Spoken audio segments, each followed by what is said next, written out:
It's 1 to 3 months before your first dive boat trip. Do not let your final trip payment sneak up on you. Did you get your passport and plane tickets?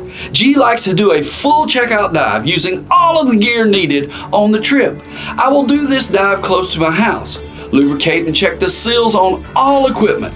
A lubricated seal will last forever. These seals are on your camera housing, dive light housing, and some dive computers.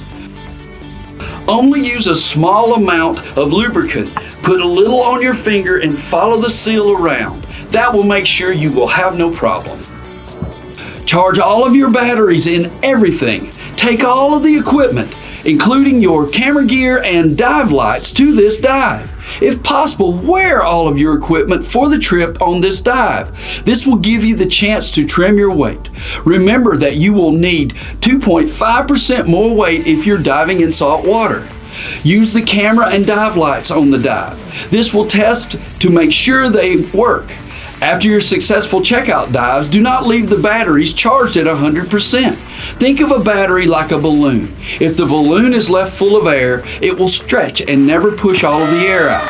Batteries are the same way. If you leave them charged to 100% over time, they will not discharge completely. For that reason, always leave your batteries with about 30 to 40% charge when they're stored. Now you can start counting down the days to a trip of a lifetime. Remember, never swim, snorkel, or dive alone, never bother the wildlife, and only leave footprints in the sand when you leave. I hope you learned something today and every day. Click that like button and subscribe to the channel so you'll know when we post our next episode. And we'll see you here next time on Undersea G.